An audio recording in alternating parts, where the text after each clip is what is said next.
Assalamualaikum warahmatullahi wabarakatuh. Saya Muhammad Fazlin akan sedikit menjelaskan tentang langkah-langkah penyusunan RPP. Langkah-langkah minimal dari penyusunan rencana pelaksanaan pembelajaran dimulai dari mencantumkan identitas RPP, tujuan pembelajaran, materi pembelajaran, metode pembelajaran, langkah-langkah kegiatan pembelajaran, sumber belajar, dan penelitian. Setiap komponen mempunyai arah pengembangan masing-masing, namun semua merupakan suatu kesatuan. Penjelasan tiap-tiap komponen adalah sebagai berikut. Yang pertama, mencantumkan identitas, terdiri dari nama sekolah, mata pelajaran, kelas, semester, standar kompetensi, kompetensi dasar, indikator, dan alokasi waktu. Hal yang perlu diperhatikan adalah A. RPP boleh disusun untuk satu kompetensi dasar. B. Standar kompetensi, kompetensi dasar, dan indikator dikutip dari silabus. Standar kompetensi, kompetensi dasar, indikator adalah suatu alur pikir yang saling terkait, tidak dapat dipisahkan. C. Indikator merupakan ciri perilaku, bukti terukur yang dapat memberikan gambaran bahwa peserta didik telah mencapai kompetensi dasar. Penanda pencapaian kompetensi dasar yang ditandai oleh perubahan perilaku yang dapat diukur, yang mencakup sikap, pengetahuan, dan keterampilan. Dikembangkan sesuai dengan karakteristik peserta didik, satuan pendidikan, dan potensi daerah. Rumusannya menggunakan kerja operasional yang terukur atau dapat diobservasi. Digunakan sebagai dasar untuk menyusun alat penilaian. Alokasi waktu diperhitungkan untuk pencapaian satu kompetensi dasar, dinyatakan dalam jam pelajaran dan banyaknya pertemuan. Contoh, 2 kali 35, 40, 45 menit. Karena itu, waktu untuk mencapai suatu kompetensi dasar dapat diperhitungkan dalam satu atau beberapa kali pertemuan, bergantung pada kompetensi dasarnya. Yang kedua, merumuskan tujuan pembelajaran, output, hasil langsung dari satu paket kegiatan pembelajaran. Sebagai contoh, kegiatan pembelajarannya mendapat informasi tentang sistem peredaran darah pada manusia. Maka, tujuan pembelajaran boleh salah satu atau keseluruhan tujuan pembelajaran. Misalnya, peserta didik dapat yang pertama, mendeskripsikan mekanisme peredaran darah pada manusia. Yang kedua, menyebutkan bagian-bagian jantung. Yang ketiga, merespon baik pertanyaan-pertanyaan yang diajukan oleh teman-teman sekelasnya. Yang keempat, mengulang kembali informasi tentang peredaran darah yang telah disampaikan oleh guru. Bila pembelajaran dilakukan lebih dari satu pertemuan, ada baiknya tujuan pembelajaran juga dibedakan menurut waktu pertemuan, sehingga tiap pertemuan dapat memberikan hasil. Yang ketiga, menentukan materi pembelajaran. Untuk memudahkan penetapan materi pembelajaran dapat diacu dari indikator. Contoh, indikator peserta didik dapat menyebutkan ciri-ciri kehidupan. Materi pembelajarannya, ciri-ciri kehidupan, nutrisi, bergerak, bereproduksi, transportasi, regulasi, iritabilitas, bernapas, dan ekskresi. 4. Menentukan metode pembelajaran. Metode dapat diartikan benar-benar sebagai metode, tetapi dapat pula diartikan sebagai model atau pendekatan pembelajaran, bergantung pada karakteristik pendekatan atau strategi yang dipilih.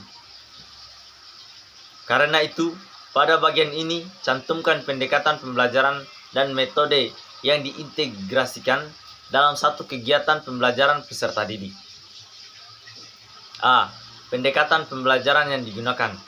Misalnya, pendekatan proses, kontekstual, pembelajaran langsung, pemecahan masalah, dan sebagainya.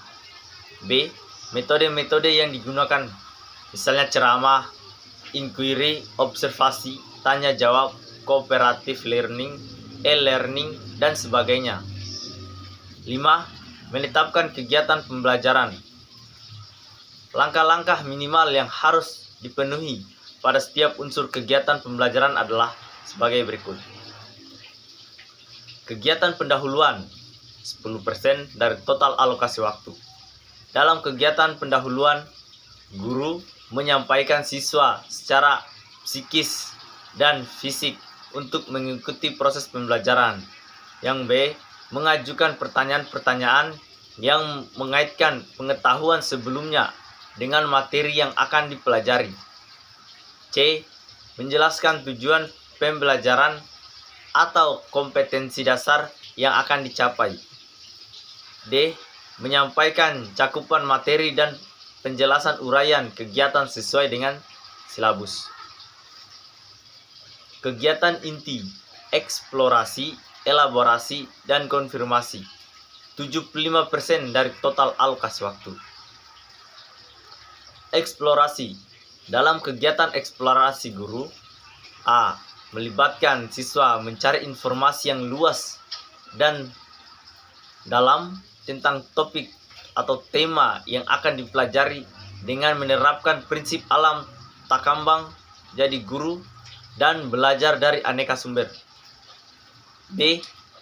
Menggunakan beragam pendekatan pembelajaran, media pembelajaran, dan sumber belajar lainnya. C. Memfasilitasi terjadinya interaksi antar siswa serta siswa dengan guru, lingkungan, dan sumber belajar lainnya. D. Melibatkan siswa secara aktif dalam setiap kegiatan pembelajaran. Dan E. Memfasilitasi siswa melakukan percobaan di laboratorium, studio, atau lapangan. Elaborasi. Dalam kegiatan elaborasi guru, A. Membiasakan siswa membaca dan menulis yang beragam melalui tugas-tugas tertentu yang bermakna. B. Memfasilitasi siswa melalui pemberian tugas, diskusi, dan lain-lain untuk memunculkan gagasan baru, baik secara lisan maupun tertulis. C. Memberikan kesempatan untuk berpikir, menganalisis, menyelesaikan masalah, dan bertindak tanpa rasa takut. D. Memfasilitasi siswa dalam pembelajaran kooperatif dan kolaboratif. E. Memfasilitasi siswa berkompetensi secara sehat untuk meningkatkan prestasi belajar. F. Memfasilitasi siswa membuat laporan eksplorasi yang dilakukan baik lisan maupun tertulis secara individual maupun kelompok. G. Memfasilitasi siswa untuk menyajikan hasil kerja secara individual maupun kelompok. H. Memfasilitasi siswa melakukan pameran, turnamen, festival, serta produk yang dihasilkan.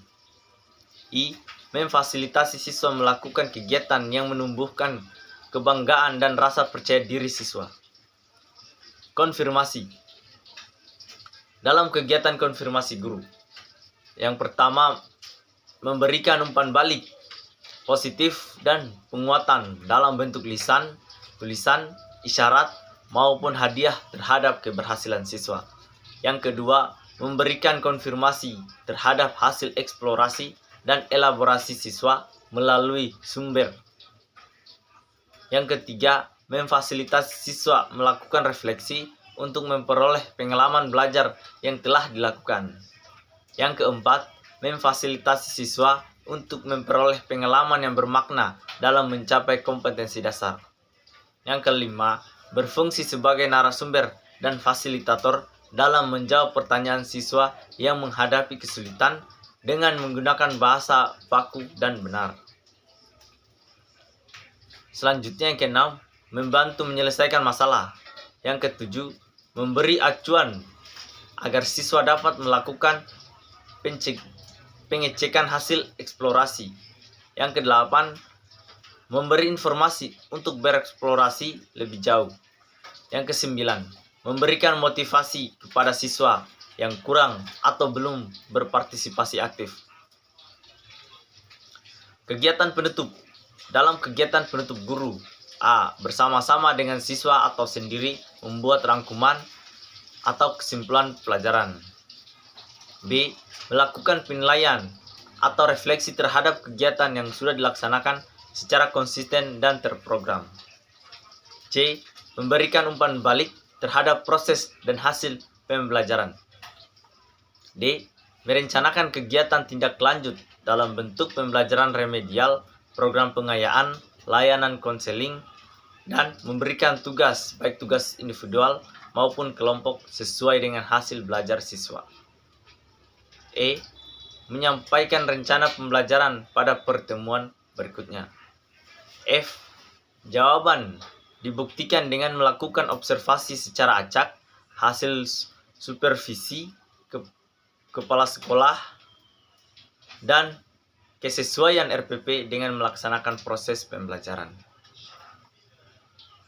Dengan catatan, langkah-langkah pembelajaran dimungkinkan disusun dalam bentuk seluruh rangkaian kegiatan sesuai dengan karakteristik model pembelajaran yang dipilih. Menggunakan urutan sintaks sesuai dengan modelnya. Oleh karena itu, kegiatan pendahuluan, kegiatan inti, dan kegiatan penutup tidak harus ada dalam setiap pertemuan. 6. Memilih sumber belajar. Pemilihan sumber belajar mengacu pada perumusan yang ada dalam silabus yang telah dikembangkan. Sumber belajar mencakup sumber rujukan, lingkungan, media, narasumber, alat, dan bahan. Sumber belajar dituliskan secara lebih operasional dan bisa langsung ditanyakan bahan ajar apa yang digunakan. Misalnya, sumber belajar dalam silabus dituliskan buku referensi. Dalam RPP harus dicantumkan bahan ajar yang sebenarnya. Jika menggunakan buku, maka harus ditulis judul buku teks tersebut, pengarang, dan halaman yang diacu. Jika menggunakan bahan ajar berbasis ICT, maka harus ditulis nama file, folder penyimpanan, dan bagian atau link yang digunakan, atau alamat website yang digunakan sebagai acuan pembelajaran. 7. Menentukan penilaian. Penilaian dijabarkan atas yang pertama, teknik penilaian. Yang kedua, bentuk instrumen. Yang ketiga, instrumen yang dipakai yang berbasis rubrik penilaian. Mungkin itu saja sedikit penjelasan singkat dari saya. Akhir kata saya ucapkan wabillahi taufiq wal hidayah. Assalamualaikum warahmatullahi wabarakatuh.